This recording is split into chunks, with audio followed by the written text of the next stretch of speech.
Fala, nação atleticana, tudo bem com vocês? Meu nome é Luiz, sejam bem-vindos ao canal Palavra do Atleticano. E no vídeo desse sábado a gente vai falar sobre a importância das categorias de base do Atlético Paranaense e trazer também motivos pelos quais o Furacão deveria reativar o seu projeto de aspirantes a partir de 2024. Então fiquem comigo que logo depois da vinheta a gente volta para falar tudo sobre esse assunto.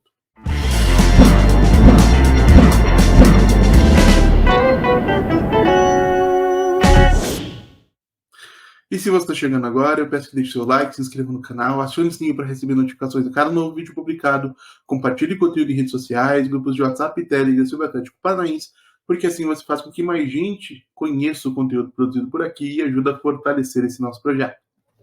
Então vamos lá para falar dos assuntos do vídeo de hoje, onde eu tenho pleno conhecimento de que eu sou minoria entre os torcedores do Furacão, mas isso não vai me impedir de expor a minha opinião aqui e peço para que vocês deixem as de vocês também nos comentários, eu costumo responder todo mundo, tá?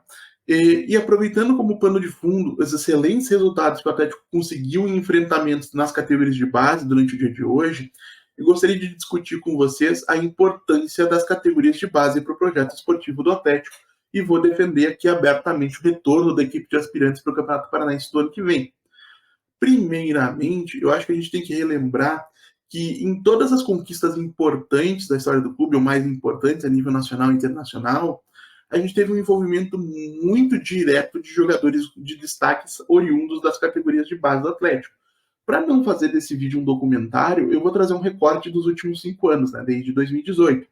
Em 2018 e 2019, quando o Atlético ganha a Copa Sul-Americana, né, a primeira Sul-Americana, e a Copa do Brasil, em 2019, a gente tinha Santos, formado pelas categorias de base, tinha Léo Pereira, formado pelas categorias de base, Renan Lodge, formado pelas categorias de base, e o mesmo vale para Cirino e Pablo, por exemplo, que já eram mais experientes, tinham saído, tinham voltado, o Cirino saído, acho que em definitivo, o Pablo emprestado, depois volta.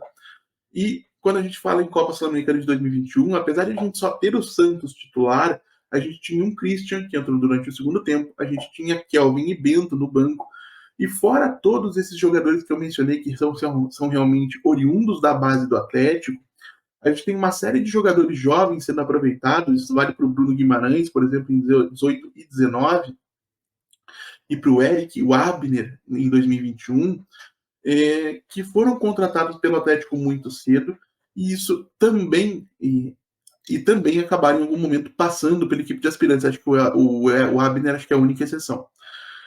E é lógico, eu não estou aqui defendendo uma realidade idealizada onde o Atlético tem um time principal com média de idade de 21 anos. O que eu estou dizendo é que é importante que haja espaço para esses meninos. E a gente tem que reconhecer também que a presença de jogadores experientes, como o Atlético teve o Jonathan, que fez carreira na Itália, teve o Lúcio, experiente, vitoriosíssimo e importantíssimo na formação da mentalidade desses jogadores que o Atlético teve em 18 e 19, e hoje com o Fernandinho e o Arthur Vidal também mais recente, a gente pode sim ter líderes experientes, tarimbados, com capacidade de proteger esses meninos para que eles possam se desenvolver e aparecer. E para esse desenvolvimento, é importante que eles tenham ritmo de jogo, ou seja, entrar em campo várias vezes e consequência para que eles possam ganhar confiança e poder solucionar suas dificuldades dentro do campo de jogo. E não existe nenhum cenário melhor para isso do que o do Campeonato Paranaense, seja pelo baixo nível de exigência técnico, seja pelo fato de que o Paranaense é um campeonato deficitário, o Atlético perde dinheiro todos os anos para jogar esse campeonato. E além disso, a gente precisa ser coerente. Eu defendo isso desde sempre. Ou o Campeonato Paranaense tem valor ou não tem. Essa avaliação ela não pode mudar conforme a nossa conveniência. Não é porque a gente ganhou, que é um grande título, não é porque a gente perdeu, que ele não é importante. Ou ele é importante ou ele não é. Na minha visão, o Campeonato Paranaense não tem valor nenhum a nível aí do projeto, do patamar que o Atlético acabou atingindo. Então, se a gente pode aproveitar esse espaço onde o clube, repito, perde dinheiro ano após ano e que não tem importância esportiva nenhuma, para preparar esses meninos para as principais competições, eu acho que a gente tem sim que aproveitar e colocar o time de aspirantes em campo. E vou defender aqui e vou ainda mais além. Não acho que em determinado momento, seja nas quartas de final, seja semifinal, seja final, e independentemente de quem seja o adversário, o Atlético deva substituir a equipe de aspirantes pela equipe principal em fases mais avançadas. os jogos decisivos, independentemente de quem seja o adversário, são os momentos ideais para que esses meninos de fato desenvolvam uma maior personalidade, uma maior resistência a ambientes de pressão e possam estar mais preparados para os times de cima. A gente teve isso em 18 com o time de aspirantes do Thiago Nunes, em 19 com o time do Rafael Guanais. Ambos formaram jogadores que se tornaram importantes para o Atlético algum tempo depois, seja menos ou mais tempo. E, nesse contexto, a gente tem sim que entender que existe muita dificuldade, isso nem sempre é culpa do treinador, embora uma parcela da culpa sempre seja deles. Existe muita dificuldade em dar ritmo competitivo para esses meninos nas competições mais importantes do calendário. Então, Brasileirão, Libertadores, Copa do Brasil, é muito difícil você encontrar um técnico disposto a dar cancha para esses meninos. Isso vale, por exemplo, para o próprio Wesley Carvalho, que tem sido muito cuidadoso na utilização, por exemplo, do Vinícius Cauê, mesmo ele sendo o único lateral esquerdo do elenco, além do Lucas Esquivel, e vale também para a utilização do Léo Link, que mesmo quando a equipe principal não joga, o Bento costuma ser titular. O Léo Link tem jogado muito pouco, e isso mesmo depois de ter aparecido bem no Campeonato Paranaense desse ano.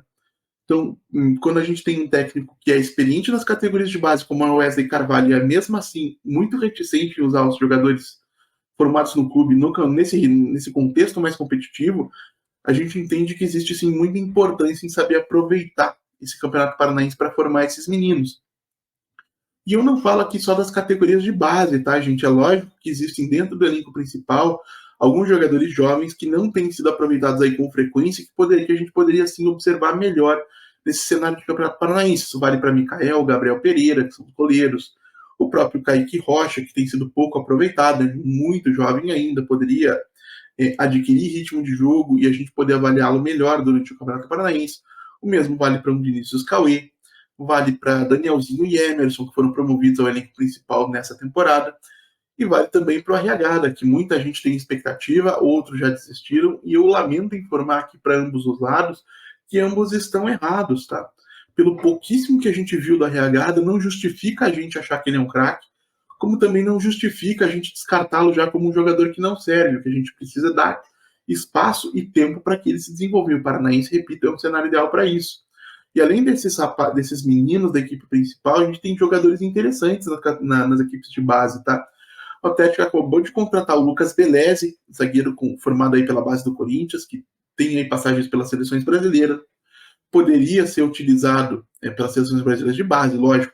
Poderia ser utilizado no Campeonato Paranaense, ao lado do Kaique Rocha, por exemplo, para a gente entender em que nível de preparação ele está, para eventualmente ser acrescentado ao elenco principal.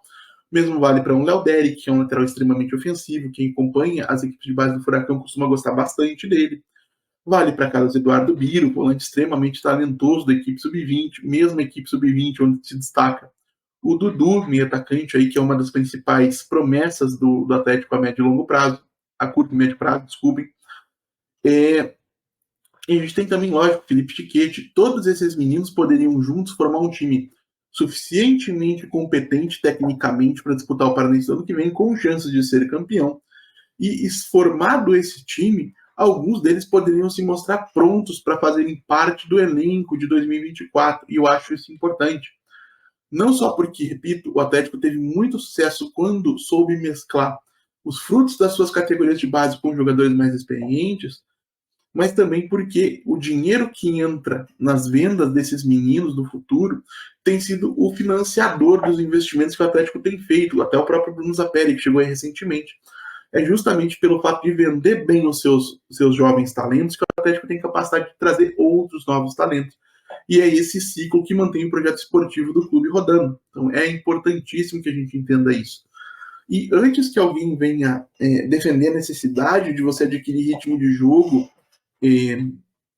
usando a equipe principal no Campeonato Paranaense, eu vou me defender dizendo o seguinte: eu acho que assim, ninguém se prepara para correr uma maratona, ninguém treina para correr uma maratona, correndo até a esquina de casa e voltando.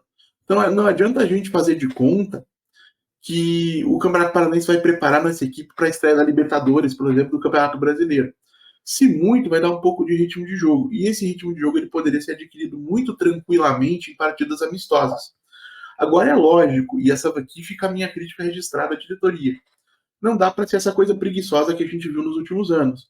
Querer trazer clubes de outros estados para jogar aqui dentro da arena. O Atlético tem que realmente se mobilizar de forma logística para ter adversários nas categorias de base. E uma boa forma de fazer isso é excursionando. É de repente aproveitando o fato de que, por exemplo, o Campeonato Uruguaio normalmente só tem partidas no final de semana, para passar 2, 3 semanas em Montevidéu, por exemplo, marcando amistosos de meio de semana com alguns clubes importantes de lá. Isso poderia ser feito no Paraguai, também poderia ser feito em outros países da América do Sul. E acho que houve momentos em que o Atlético poderia ter, inclusive, excursionado para os Estados Unidos. Acho que o principal exemplo foi depois da conquista do bicampeonato da Sul-Americana em 2021, um time campeão, com alguns jogadores interessantes, poderia sim ter sonhado em fazer 1 ou 2 amistosos, seja nos Estados Unidos, seja eventualmente no México.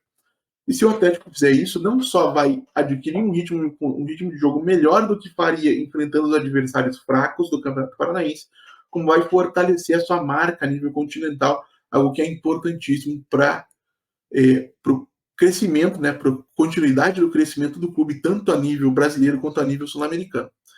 Então é isso, gente. Eu agradeço pela audiência e pela paciência de vocês. Peço mais uma vez que deixem o like, se inscrevam no canal, compartilhem o conteúdo nas redes sociais. A gente volta a falar de Atlético Paranaense amanhã aqui no canal Palavra Atleticano. Muito obrigado mais uma vez pela atenção de todos e até a próxima.